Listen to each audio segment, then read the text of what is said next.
Selling your home in 2022 is a lot like online dating. Now, obviously, that's a funny analogy to make, but it's 100% true.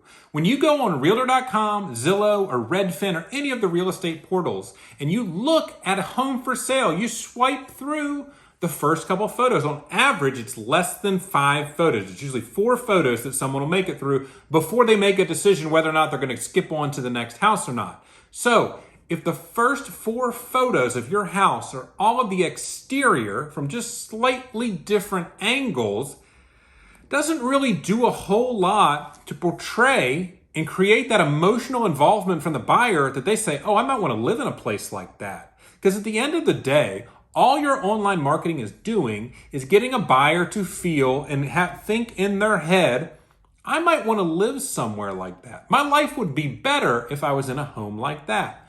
So if your home has an amazing pool that is picture number 56, the pool doesn't exist.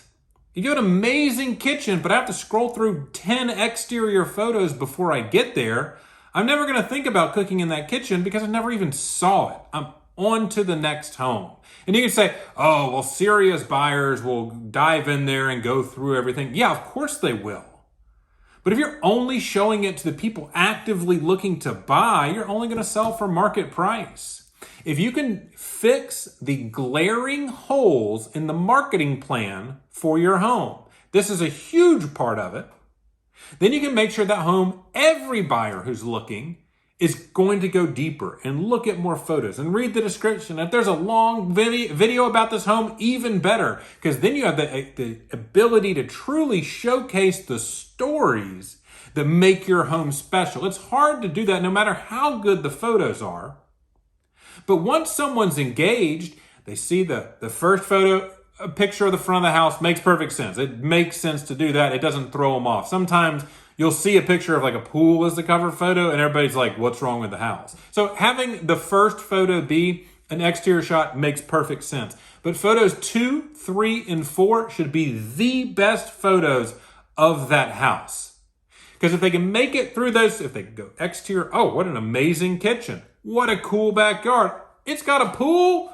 I got to check this thing out. Then you've got them. Then they're going to be on there for 2 to 3 minutes and they're really going to dive into that home and begin that initial connection to that house. If you can then take that connection and turn it into them watching a long form walkthrough video where the agent's explaining the stories of the home and why the homeowner, the current homeowners loved living there, and something clicks in their mind, then you find true market price that opening weekend. If you just put it on the market and let 3 or 4 people come through and, they're kind of interested, you are wasting a massive opportunity. Because in week 2, 3, and 4, the probability of you getting multiple offers is basically 0. It just doesn't happen. You have one shot at it.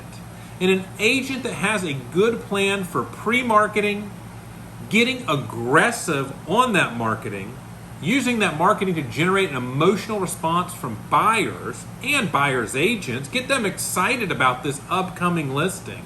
Then they show up and there's 10 other showings that day. That's the position you want to put yourself as a seller in today's market. Now, the last 2 years, it's been pretty easy to do. And any agent could put a sign in the yard and we'll show it all weekend and it didn't really matter. But as our market slows and begins to transition, this is absolutely critical. Just watch the MLS, watch Zillow, and look at all the price reductions we've seen. No one reduces the price the first weekend. They're waiting till after the first weekend, and they do an open house the next weekend. They're like, what do we do? It's like, well, lowering the price is really the only option you have at that point. Otherwise, you're just waiting for a new buyer who's not looking online, hasn't seen your home, to come on the market and hopefully find it and fall in love with it and pay full price. That's bananas. That's not going to happen.